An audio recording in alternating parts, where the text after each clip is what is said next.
rain hammered against the street in relentless sheets, turning the pavement into a shimmering mosaic of silver and black. The sound of it on the old tin awning above Robert's apartment door was deafening, but not enough to drown out the soft, uneven knocking. He hesitated, hand hovering over the latch. No one visited him this late, not anymore. When he finally opened it, a gust of cold air and the scent of wet fabric rushed in. Margaret stood there, trembling. Her hair, once a polished cascade of gold, clung to her cheeks in sodden strands. Mascara streaked down her face in black rivers, mingling with the rainwater dripping from her chin. She was wearing a wedding dress, his wedding dress, the one he had painstakingly designed and sewn by hand, the one she had slashed to ribbons before throwing him out. Now it was clumsily restitched, the seams crooked, the lace fraying like open wounds. Her lips quivered as she tried to smile. "Robert." Her voice cracked, fragile as wet paper. She clutched at the skirt with white knuckles, fingers trembling, and the dress clung to her legs in heavy folds, darkened by rain. Each breath she took seemed to rattle her entire frame. Robert didn't move. The doorway framed him in muted light, a dark shirt rolled at the sleeves, faint shadows beneath his eyes from nights without sleep. For a heartbeat, the image before him flickered, overlapping with the Margaret from another time, laughing in a tiny rented kitchen, flower on her nose, eyes bright as she told him she'd bought him a birthday gift with her own hands. That memory vanished as quickly as it appeared, replaced by the woman before him now, drenched and trembling. "I shouldn't have done any of it," she whispered. "I shouldn't have hurt you. Please, Robert, give me another chance. I don't care about anything else anymore. I gave up everything." She bit her lip hard, as though trying to stop the words from breaking into sobs.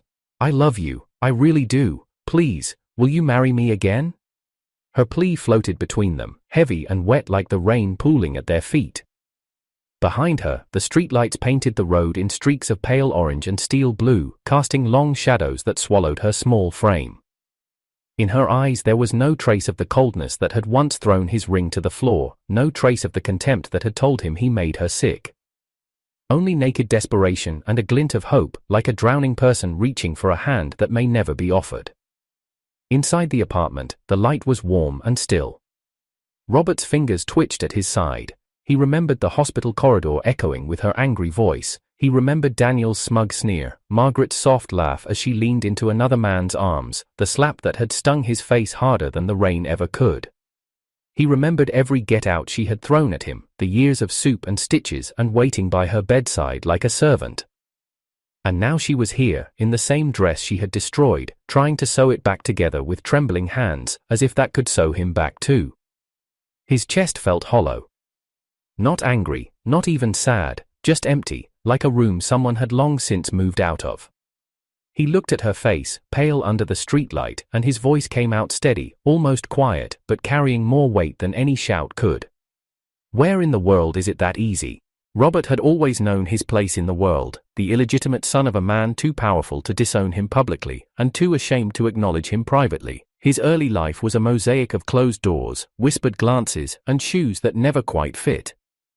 After his grandfather, the only person who truly loved him, died in a sudden accident, he was sent back to the Mew estate like a forgotten package returned to sender. The estate was polished, immaculate and cold. The children of the main family looked at him like he was some feral thing tracked in from the mud. They laughed behind his back and tripped him in front of guests. At one charity gala, they cornered him in the garden, pushed him into the fountain, then kicked him as he crawled out, soaking wet, humiliated and shivering. He remembered thinking, as he curled into himself against the gravel, that maybe it would be easier to vanish. Until a voice rang out like a whip cracking through the air. "What are you doing?" Everyone froze. Margaret stood at the edge of the garden in a pale blue dress that shimmered like moonlight, a crystal butterfly pin in her hair. She was only 15, but her voice had the authority of someone born into power. "I don't bully people," she said flatly. "And you thought you could do this in front of me?" The others scattered immediately. She walked toward Robert, heels crunching on gravel, her brows furrowed. Then she crouched down and extended a hand. "Get up. Boys don't cry." He looked up through dripping bangs, unsure if she was mocking him, but her hand was steady, her palm warm, and so he took it. From that day on, he loved her. He didn't know what to call it back then, infatuation, gratitude, salvation, but it burned into him like fire, and it never went out. They met again years later in college. Margaret was already a name everyone knew, heiress of the Lynn family, radiant, sharp tone. Gwed, untouchable. She didn't remember him at first, but when she did, she tilted her head and smiled. The crying boy from the fountain? He laughed, flushed with shame. But she didn't mock him. She asked him to sit beside her. She handed him a cup of hot cocoa. She called him my hero when someone in class tried to insult him. She wasn't perfect. Sometimes her jokes went too far. Sometimes her privilege leaked through her tone. But to him, she was luminous. He confessed to her on a rainy day with a shaking voice and a love letter so soaked in sweat it bled through the paper. She blinked, stunned. Then she laughed, said he was ridiculous, and agreed. Margaret never loved Robert the way he loved her, but she liked being loved. It felt good. His eyes followed her like she was the moon. She told her friends, half jokingly, "He's like a dog that only has eyes for me." They giggled. But she still held his hand. After graduation, Robert told her he wanted to build something, a company, a name, a world where people like him weren't invisible. He didn't say it, but she knew, it was all for her. He worked 16 hours a day, took odd jobs at night, slept on floors, ate instant noodles for months just to buy her a small necklace with a sapphire charm. They moved into a narrow little apartment where the heater barely worked, and the walls were too thin. She had never lived like that before. For the first time, Margaret secretly took on a job tutoring spoiled rich kids just to buy Robert the wristwatch he'd once admired in a shop window. Her hands cracked in the cold. She stopped getting her nails done, but when she saw his tear-filled eyes opening the gift, she said, "Don't cry, boys don't cry, remember?" Robert remembered thinking he would never, ever let her regret choosing him. But somewhere along the way, Margaret started changing. It wasn't obvious at first, just small things, missing dinners, staying on her phone too long, dismissing his stories with distracted nods. Then Daniel reappeared. Daniel, the one her family had once arranged her engagement with. His family fell from grace, the deal fell apart, and he vanished overseas. But now he was back, older, bolder, with expensive cologne and those same honeyed words. Margaret said it meant nothing. "He's just a ghost from the past," she'd laugh. But her eyes lingered too long on old photos, and her phone screen dimmed too fast when Robert walked into the room. One night, Robert found her crying alone. She said she missed her family, she missed who she used to be. He told her, "You can go back if you want, I won't hold you here." She looked at him then with an unreadable expression. "You always say the perfect things." And yet, she didn't leave. She stayed through his hardest months, smiled at his launch party, kissed him before bed, but some part of her was always elsewhere, lost in a world that Robert didn't belong to. She never said it out loud, but he felt it. Then came the accident, the car crash, the hospital, the moment she opened her eyes and looked at him like he was a stranger. It wasn't amnesia. He figured that out quickly. She remembered everyone but him. Every nurse, every friend, even Daniel. But not the man who slept on hospital floors, who designed their engagement ring, who had given her every minute of his life for 5 years. She smiled at Daniel, threw her ring at Robert's feet, called him disgusting. And still, he brewed her soup, sat by her bedside, waited. Because somewhere inside, he was still that boy who had taken her hand in the garden, still hoping. He had one photo left on his desk, a quiet girl with crescent eyes and a camera always slung over her shoulder, Melissa. She worked down the hall, said very little, and always noticed things others didn't. She once told him, "People only pretend not to see what hurts, but you wear pain like it's stitched into your skin." He didn't know it then, but she would be the one standing beside him the moment he finally stopped waiting for Margaret. The first thing Margaret said when she opened her eyes in the hospital bed wasn't Robert's name. It was Daniel's. "Where's Daniel?" Her voice was hoarse, but her tone held certainty. "Why isn't he here?" Robert had been sitting by her side for almost 3 days without sleep. His fingers still gripped the edge of the chair. His throat burned from all the prayers he'd whispered into the white noise of beeping machines. He didn't speak right away, afraid he'd break the moment. "I'm here," he finally said, voice trembling. "Margaret, you're awake." She turned to him slowly, her eyes scanned his face as though trying to place him, as though he were some unfamiliar figure from a distant memory, then her expression hardened. "I don't know you." He blinked. "Margaret. It's me, Robert." Her lips curled slightly, not in confusion, in disgust. "I said, I don't know you, get out." The doctor later called it trauma-induced amnesia. Temporary, they said. Her brain might be selectively blocking memories, but what the doctor didn't understand was that Margaret remembered everyone, her college friends, the head nurse, even an old professor who dropped by, everyone except him. Over the next few days, Robert kept trying, brought her favorite soup, sat quietly in the corner when she ignored him. Each time, Margaret's rejection was sharper. The fifth time, she yelled loud enough that nurses rushed into the room. "I told you to get out. I don't want to see you ever again. I don't even know who you are." Her voice echoed down the corridor, cutting through him like glass. Outside her door, her friends stood in awkward silence. One of them whispered, "She remembers us all. Why just him?" He didn't answer. He just stood there, silent, back straight, pretending it didn't matter, pretending it didn't feel like dying in slow motion. Then Daniel appeared, as if summoned by her desperation. He walked it in like he belonged there, like nothing had ever broken between them. He brought her red roses in a vase too large for the nightstand. Margaret's eyes lit up the moment she saw him. "Daniel, you're finally here." Robert stood in the corner. He didn't say a word. Daniel smiled like he'd won something. Margaret leaned into him, clutching his sleeve like a child. "Don't leave me again." "I won't," Daniel said, glancing at Robert. "I promise."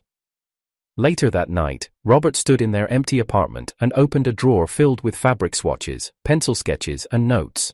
The wedding dress she had asked for wasn't from any designer. She had once told him, "I want the most unique dress in the world. Make it yours." So he had.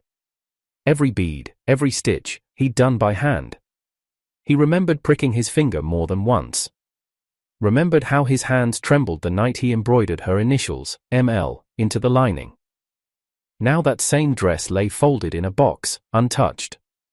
The next morning, Margaret was discharged early without informing him. He found out through a social media post, her hand held up toward the light, showing off a sparkling new ring. The caption read, "Daniel picked this just for me, isn't it beautiful?" The ring he had given her, the one she had once kissed before bed, was nowhere in sight. When he returned home, the apartment that once felt sacred now felt like a stage. Daniel sat on the couch with his feet propped up, flipping through a magazine. Margaret lounged beside him in a satin robe, her head on his shoulder. Robert stared for a moment before silently heading to the kitchen. The next few days blurred into a haze. He made soup for her when she came home drunk. He picked up dry cleaning she never wore. One morning, he found her standing in the study, looking at the wedding dress. He thought maybe, just maybe, she remembered. "What is this?" she asked flatly. Robert approached slowly. "The dress, I made it for you, when we were about to get engaged." Margaret picked it up, examined the stitching, her brows furrowed, then she grabbed a utility knife from the drawer. "Margaret, what are you?" The fabric ripped in one swift motion, the sound was sickening. "Margaret, stop!" She laughed, actually laughed, her voice bright and cold. "Well, the ring is gone, now the dress is too, so this damn engagement is over." Robert stared at the shredded lace spilling from her hands. He didn't move, didn't cry, just turned and left the room. The crack came a day later. Margaret stumbled in, reeking of alcohol, supported by Daniel. Her lipstick was smudged, eyes glassy. Daniel walked straight to the master bedroom, then turned to Robert and sneered. "Hope you don't mind, we'll be using this room tonight." Robert stood slowly from the chair, his fists clenched. "You're pushing it." Daniel shrugged, took off his jacket. "She wants me. You're just too stupid to accept it." Robert lunged. The punch landed squarely on Daniel's jaw, sending him staggering. "Robert!" The voice came from behind him. Margaret stood by the door, eyes wide. The moment froze, then her face twisted in rage. She walked up to Robert and slapped him across the face. Hard. He reeled back, hand on his cheek, stunned. "You don't get to touch him," she screamed.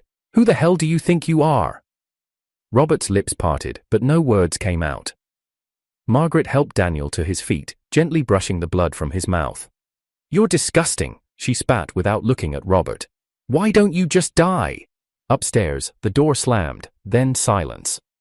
Robert stood alone in the living room, hand still on his cheek. Something inside him shifted.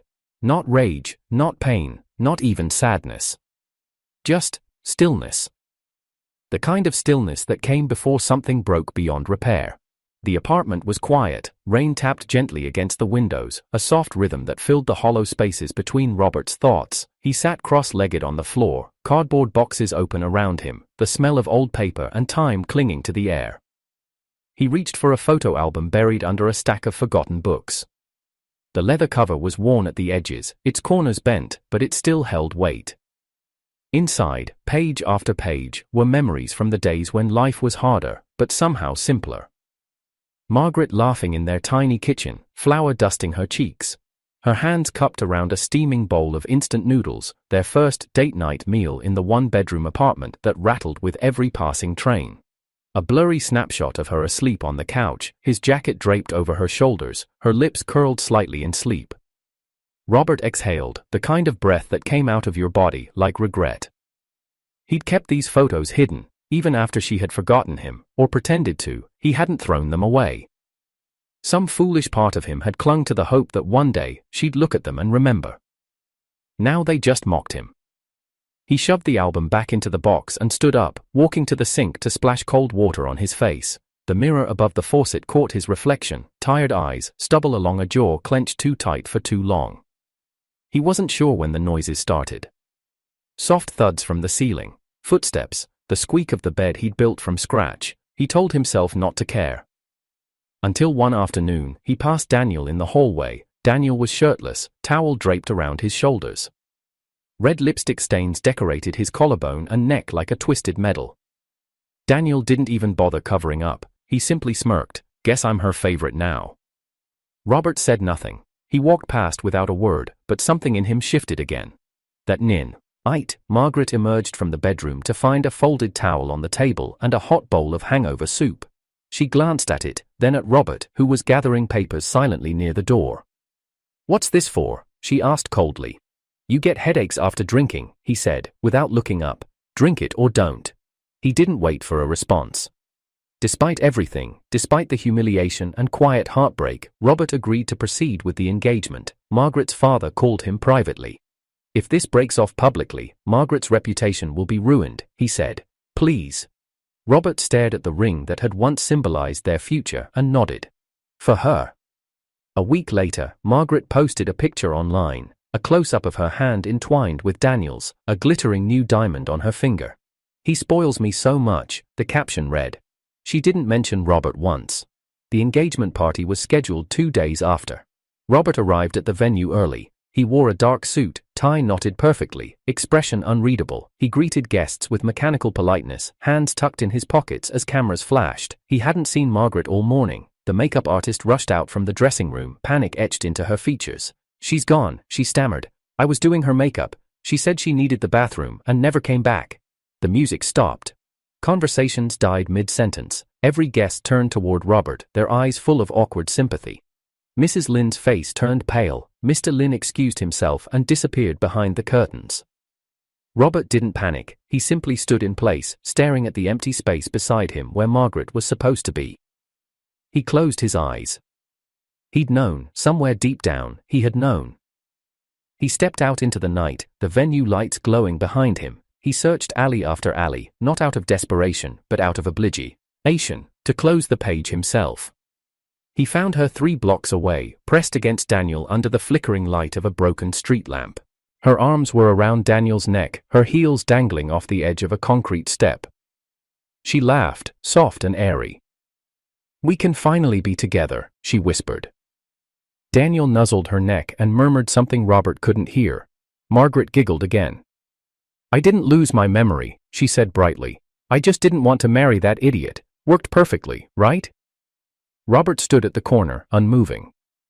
The last thread inside him snapped, not with a scream, not with a sob, with silence. He stepped into view. Margaret's eyes widened. For a moment, her mouth parted in a small gasp, but she caught herself and raised her chin. "You saw? Good. Saves me the explanation." She folded her arms and smirked. "Robert," she said, I don't want to marry you." He stared at her for a long time. His voice, when it came, was low and steady. "Let's cancel the engagement." She blinked. Her lips parted again. This time, she didn't speak. "You don't have to pretend anymore," Robert continued, slipping the engagement ring from his finger. "It's over." He held it out for a second, then let it fall into the gutter. She watched it disappear into the water below. After a beat of stunned silence, Margaret snapped, "Don't pretend to be noble now. I left you, you didn't leave me." Robert looked at her one last time. Her eyes, once the source of every dream he had, now looked dim. "I'm not pretending anything," he said quietly. "I'm just finally waking up." And then he turned, his steps slow but certain, walking into the night. The days that followed the engagement fallout passed with strange clarity. Robert deleted Margaret's number without hesitation. No hesitation, no dramatic hesitation, no shaking hands hovering over the screen, just a long exhale, and one final swipe. He packed everything that reminded him of her: the chipped coffee mug with her lipstick mark still on it, the wool scarf she'd knitted during their first winter together, the broken frame of their first photo, his arm awkwardly slung around her shoulders, both of them smiling like the future was certain, into boxes, into the back of his car, out. The apartment, once filled with her perfume, her laughter, her rage, felt cleaner when he was gone, silent but cleaner. He moved into a quiet building on the other side of the city. The neighbors didn't know him. No one asked him who he was engaged to. No one looked at him like he was the man who'd been left behind. Margaret didn't try to stop him. Instead, she posted a lot. Her social media flooded with photos of her and Daniel. They stood by windows overlooking the skyline. He kissed her cheek in one, she wore his hoodie in another. Caption sparkled with faux warmth: "He knew my heart when no one else did." Healing, finally. Robert didn't block her, he just didn't care anymore. The photos continued for a while, but over time, the framing began to change. Daniel started looking away from the camera. His arm wasn't around her anymore. Then he was cropped out entirely. The last photo just showed Margaret, sitting alone at a cafe table, smiling too hard at an untouched cappuccino. The caption read, "Rebuilding." Then silence. Robert didn't think about it. His company had just closed its second investment round. He buried himself in work, morning to night, only stopping when his assistant nagged him to sleep. Some nights, though, he'd still find himself staring at the wedding doctor's sketch tucked inside his desk drawer. He never threw it away. Not because of her, because it reminded him what devotion had once meant to him, and how far he'd come from it. It was raining the night she returned. He heard the knock first, slow, deliberate, as if whoever was on the other side had debated for an hour before finally building the courage. He opened the door.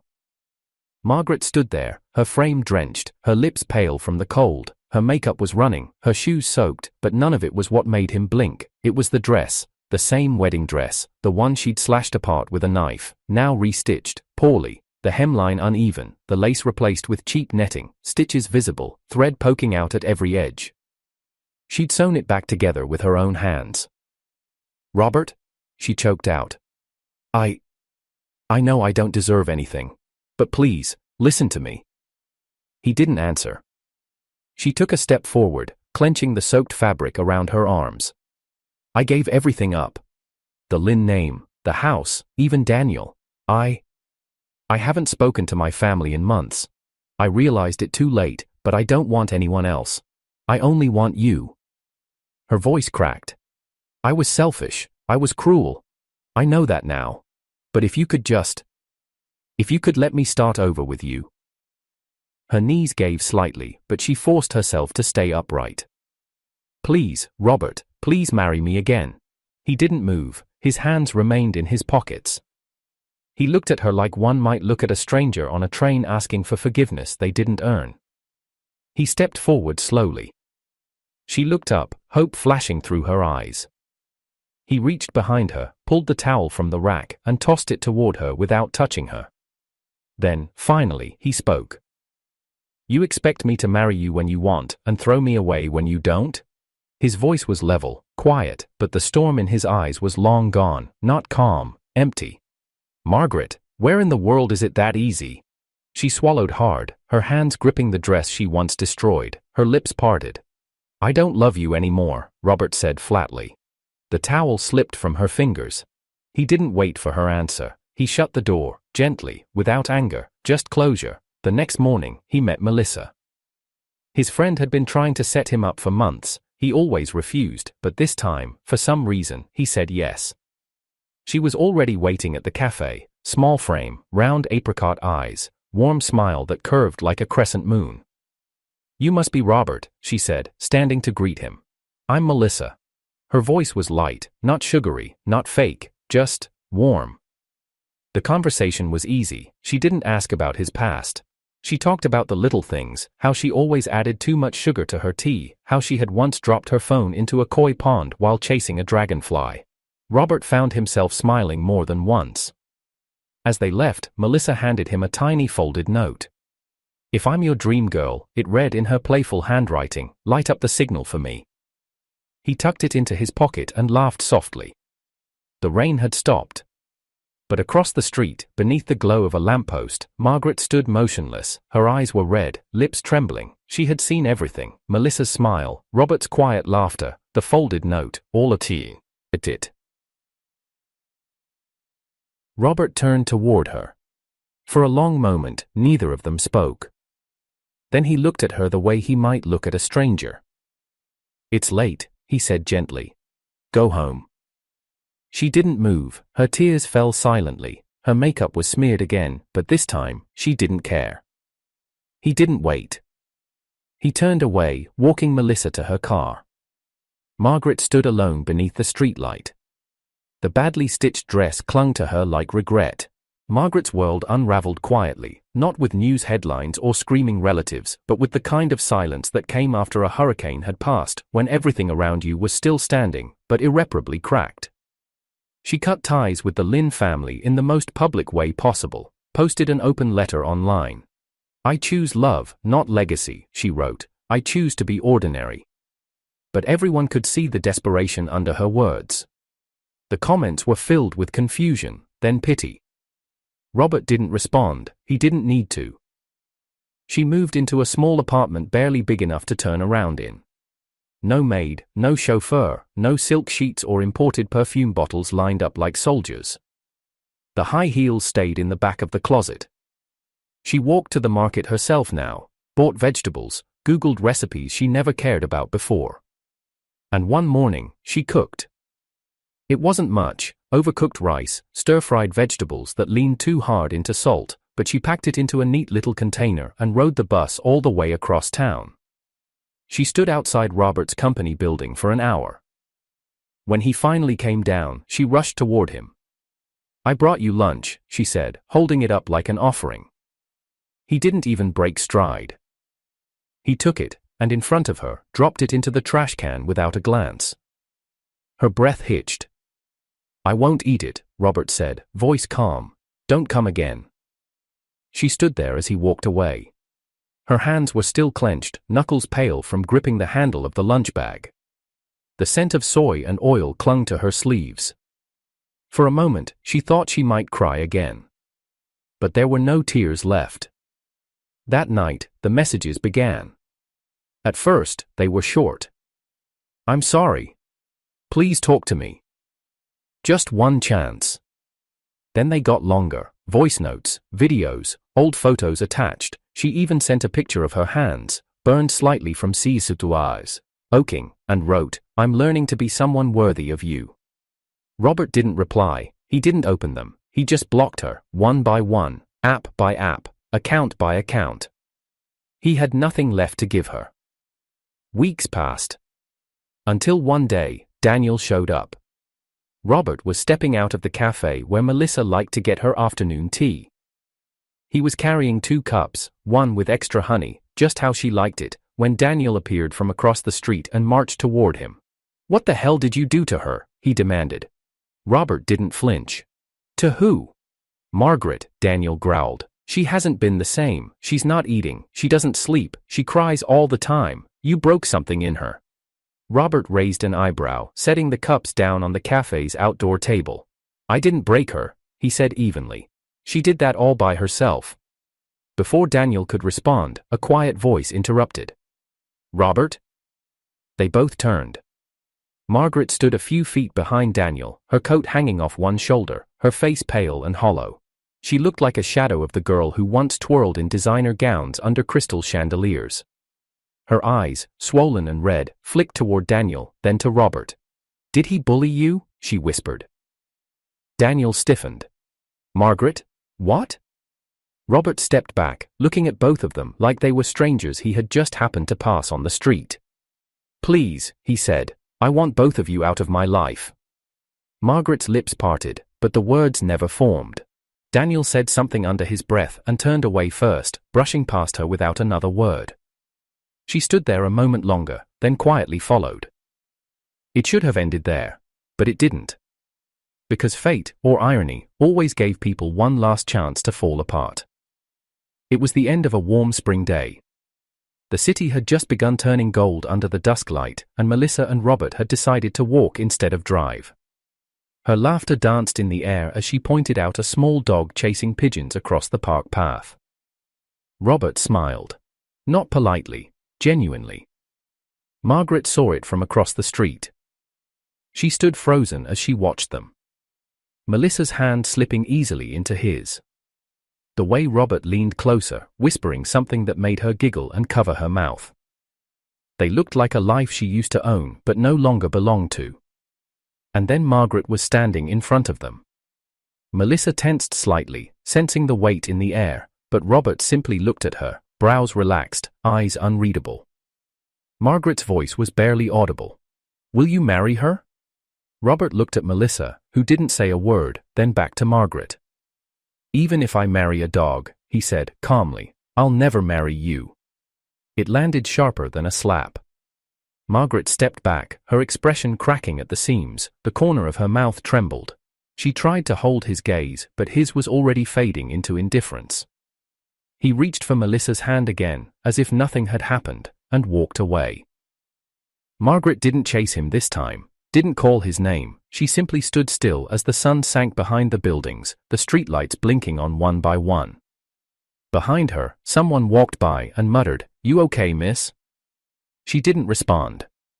Her legs gave out, and she sat down on the edge of the sidewalk, staring at the cracks between the tiles. She finally realized there was no redemption arc. No second act waiting, no more doors to knock on. Robert was gone, and this time, he wasn't looking back. Margaret disappeared quietly. No more messages, no more photos. Her name vanished from social media, her accounts deactivated one after the other. For weeks, there was no trace of her, not online, not in the corners of the city where she used to walk, not even in the luxury spaces she once called hers. Robert didn't ask. He no longer checked the feeds, he no longer wondered what she was doing or if she'd appear again on a rainy night in that patched-up wedding dress. The chapter had closed. His silence had become her last answer. Until the news report. It was a calm Tuesday morning. Melissa had just left for her art class, her scarf trailing softly behind her, her sketchbook tucked under one arm. The apartment smelled faintly of tea and laundry detergent. Robert was halfway through his inbox when the words on the TV behind him pierced the air. Breaking this morning, Margaret Lynn, daughter of former Lynn Enterprises chairman, was found dead in her apartment by the building superintendent. Authorities suspect suicide, though no note has been found. She had been missing from public life for several months, more details to come. Robert didn't react right away. He stared at the screen without blinking. The image of her flashed beside the anchor, one of her older portraits, back when she was glowing, confident, and untouchable. It was an echo. His hands lowered slowly from the keyboard. He sat back in the chair, letting the soft whir of the ceiling fan fill the space around the words. Margaret was gone, just like that. No goodbyes, no last words, no note explaining why. But then again, hadn't her whole life been one long explanation? She had wanted love, but didn't know how to hold it. She had wanted safety, but destroyed the only person who ever gave it freely. She had once stood tall in ballrooms filled with music, only to die alone in an apartment that no one had visited. For weeks. Robert didn't attend the funeral, he didn't send flowers. The Lynn family made a quiet statement, the media moved on. He moved on too. Time didn't heal, it didn't pretend to, it just passed. Melissa never asked about the news. She saw the name in the headlines, glanced at Robert once, and simply poured him a cup of tea. He thanked her. They never spoke of it again. They married in spring. It was a small ceremony, no fanfare, no stage, no designer gowns, just a quiet garden, close friends, and the soft laughter of a woman who never tried to be more than she was. Melissa wore white, not because it was tradition, but because she said it made her feel like peace. And for Robert, it was peace. Their apartment was warm, filled with sunlight and soft bookshelves. Melissa painted in the mornings while Robert read. Sometimes they'd sit in silence for hours, perfectly content, occasionally laughing over something one of them remembered too late. One evening, Robert found himself standing in front of the photo wall. It wasn't grand, just a few frames above the hallway arch. One showed Melissa laughing, her head tilted back as wind caught her hair. Another held their wedding photo. And beside it, an empty frame, waiting. He opened a drawer and took out a photo. It was old, slightly faded at the edges. A younger version of himself, sitting on gravel, soaked to the bone. And Margaret, her dress crisp, her eyes sharp, standing over him with one hand stretched out. He stared at it for a long time. He hadn't looked at this in years. Back then, she had saved him. That moment, that hand, that was the first time he ever felt seen. Loved maybe, though he didn't know it at the time. She had told him, with all the defiance of someone used to winning, "Get up, boys don't cry." And he had believed her. He held the frame in his hands, weighing it, then carefully slid the photo inside. Melissa passed behind him and paused at the doorway. "Is that?" she asked softly. Robert nodded. Melissa didn't ask anything else, she simply reached over and touched his arm, her fingers light. "She was part of your story," she said gently. "It's okay to remember." He smiled faintly. "I'm not mourning." "I know." Later that night, he stood by the window as the city lights flickered like stars caught in glass. The wind rustled the edge of the curtains. He could hear Melissa humming softly from the other room as she tidied her paints. He looked out into the dark, his reflection faint against the glass. "Goodbye, Margaret," he whispered. There was no emotion in his voice, no bitterness, no regret, just the final turning of a page. His eyes lowered slightly. She had once said he was her safe place.